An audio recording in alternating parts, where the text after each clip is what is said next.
Welcome to the deep dive. We take your sources and, well, we try to pull out the essential knowledge you need. Today, we're diving into something really fundamental to life itself. Think of it like an internal fire. That's a great way to put it. Yeah, this fire of life burning inside, well, all 37 trillion of your cells. Mostly powered by the mitochondria, those tiny energy hubs. Exactly. And the strength of that fire. That really dictates your vitality, your energy, how resistant you are to getting sick. So our deep dive today focuses on the person who really started mapping this out, Otto Warburg, a German scientist, brilliant, kind of controversial too. It's definitely controversial. We want to unpack his big discovery, the Warburg effect, see how science today uses it, maybe corrects it a bit, and how it all connects, surprisingly, to some ancient Himalayan ideas. It's quite a thread connecting a Berlin lab from the 1920s to, well, wisdom that's thousands of years old. Yeah. Our goal is really to give you the clearest picture of what Warburg found, what he thought caused cancer, and where we stand now, how modern science sees it. Okay, let's start with Warburg himself. Otto Warburg, born in Germany, 1883. This guy wasn't messing around. No, definitely not. He didn't just get one PhD, he got two. Chemistry and medicine. Talk about rigor. Yeah, his intensity really set him apart early on. Yeah. He was seen as, well, almost legendary pretty quickly. There's that amazing story from World War I you mentioned in the notes. Oh, yeah, it's incredible. So Warburg's serving as a cavalry officer, 1918, on the Western Front. Right in the thick of it. And he gets a letter. Imagine this. It's from Albert Einstein. The Albert Einstein. Albert Einstein, who just, published his theory of relativity. And Einstein basically tells Warburg, get out of there. You are way too valuable to science to be risked on the battlefield. Wow. That's a serious endorsement. It really is. And Warburg listened. He went back to Berlin. Yeah. That decision literally saved a scientific career that, well, changed biology. But then things get complicated. Post-1933, Hitler takes power. Warburg was Jewish. Yet, unlike so many other prominent Jewish scientists, he stayed. He didn't flee Germany. He worked right through the Nazi era in Berlin. It's one of those really strange historical moments. Why did he stay? How did he survive? There's that persistent rumor. Right, the one mentioned in the sources. Yeah. It's unconfirmed. We have to stress that. Okay. But the story goes that Hitler was deeply afraid of cancer. His mother died from it. And he supposedly thought Warburg was on the verge of a cure. So he gave him protection. That's the rumor. Protection to keep doing his research. We don't know for sure, but Warburg did survive. He stayed, worked, and lived until 1970. Died at 87, leaving this huge scientific legacy focused almost obsessively on those cellular power plants. Okay, let's get to the discovery itself. Berlin, 1923. A cold lab. Warburg's doing these experiments comparing tissues. Yeah, using what was then pretty cutting-edge tech to measure metabolism. He took normal tissues, liver, kidney, heart slices, and compared them to tiny samples from tumors. And he was measuring three things. Three key things: oxygen use, sugar use, glucose consumption, and lactic acid production. And the comparison. That was the bombshell moment. Absolutely. When he compared normal liver tissue to the cancer tissue, it was shocking. The cancer cells were gobbling up sugar, glucose, up to 70 times faster than the normal liver cells. 70 times. That's wild. It is. And they were spitting out lactic acid at that same insane rate, 70 times more. Okay, so why was that so weird? I mean, faster metabolism, maybe that makes sense for cancer, but the lactic acid part. Right. Think back to basic biology. Cells usually have two main ways to burn sugar for energy. The efficient way and the backup plan. Exactly. The efficient way is aerobic respiration. Uses oxygen, goes through the mitochondria, generates tons of energy like 32 ATP molecules per glucose. Clean, powerful. Like a modern power plant. Perfect analogy. Backup is fermentation or glycolysis. Doesn't need oxygen, super inefficient, only gives you 2 ATP. It's really just for emergencies, like when oxygen runs out. And Louis Pasteur had established that cells only use that backup, the fermentation, when oxygen is gone. Right. That was the rule. If oxygen is available, the cells should use the efficient pathway. Yeah.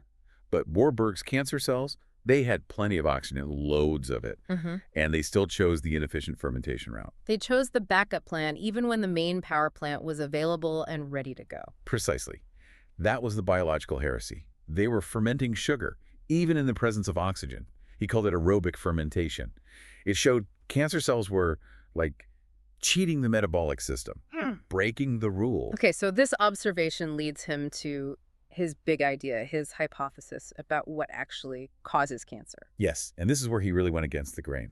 He proposed that cancer starts not with faulty genes, but with damage to the cell's ability to respire, basically. Mitochondrial failure. So the power plant breaks first. That was his argument. He thought things like toxins, maybe pollution, or just a long-term lack of oxygen could damage the mitochondria. And that damage, he argued, forces the cell to permanently switch over to fermentation just to survive. Yeah. It abandons the efficient path. And once it makes that switch. It starts multiplying like crazy. Yeah. Uncontrolled division, that's the tumor. So for him, the root cause wasn't a gene mutation initially. It was a broken mitochondrion because of a bad environment, especially lack of oxygen. That logic seems pretty clear. So why didn't this catch on immediately? I mean, he won a Nobel Prize, right? He did, in 1931. But, and this is crucial, it wasn't for the cancer hypothesis. Ah. It was for his earlier work figuring out the specific enzymes involved in cellular respiration, how cells use oxygen. Important work, foundational, but not his cancer theory. So the cancer idea was just too radical. Too radical, yeah. And genetics was really starting to boom. The focus shifted heavily towards cancer being a disease of mutated genes causing runaway growth. Warburg's metabolic idea just didn't fit the dominant thinking for decades, really. Which kind of brings us back to his personal life. The sources paint him as being incredibly fearful of cancer himself. Almost obsessive about it. His life became like a personal experiment to prove his environmental theory. How so? He went to extreme lengths to protect his own mitochondria. Drank water from a special well he had dug, grew his own vegetables, baked his own bread from untreated wheat. Anything to avoid toxins. He was living his hypothesis. Totally.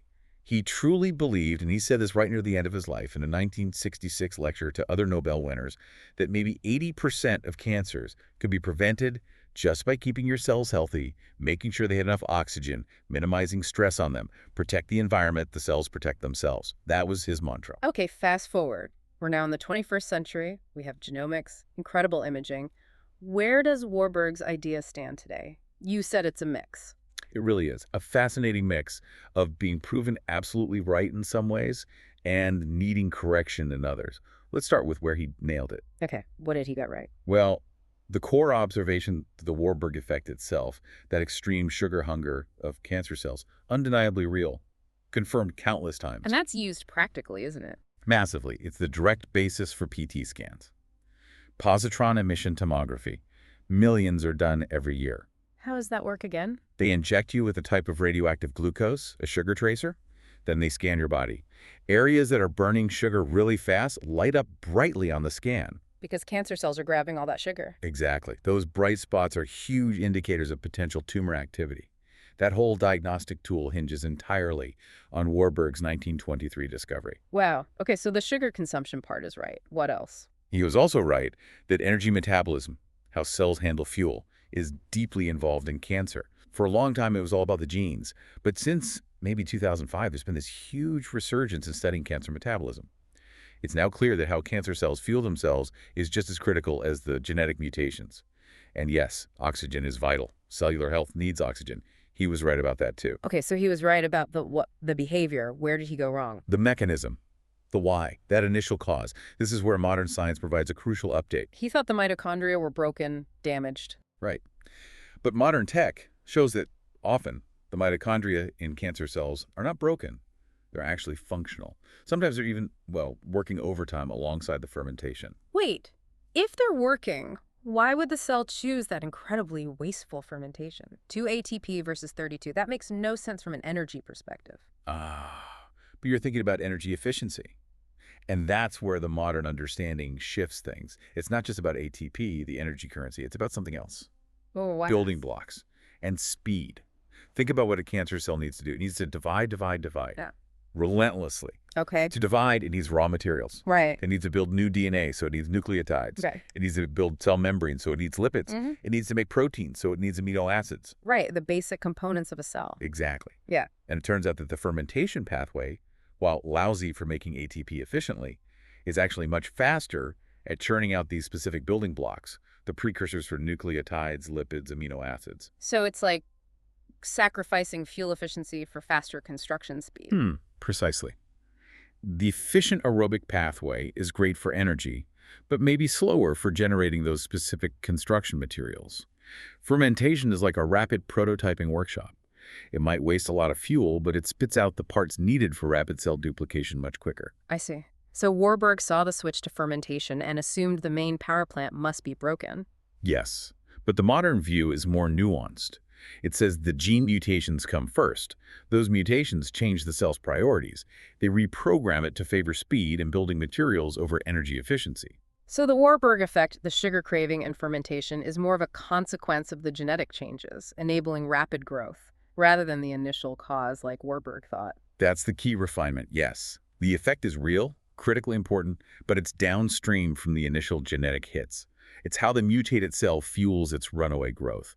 That balance is really important to grasp. Okay, that clarification makes a huge difference. But the core truth, Warburg hit on the vital importance of the cell's environment, especially oxygen that still holds, doesn't it? Absolutely. That part of his message resonates strongly today, which brings us to that fascinating parallel. Right, let's shift gears completely. From that 20th century Berlin lab To the vast, ancient peaks of the Himalayas, a totally different world. What's the connection? It's a conceptual echo, really. Think about it. Thousands of years before Warburg, before microscopes, before biochemistry, you had Himalayan monks and yogis focusing intently on an invisible energy they believed flowed through the body. They had various names for it, one common one being Qi. Qi, like a vital life force. Essentially, yes. And their understanding, developed over millennia of, well, self-observation and practice, was simple. Enough Qi meant health, vitality.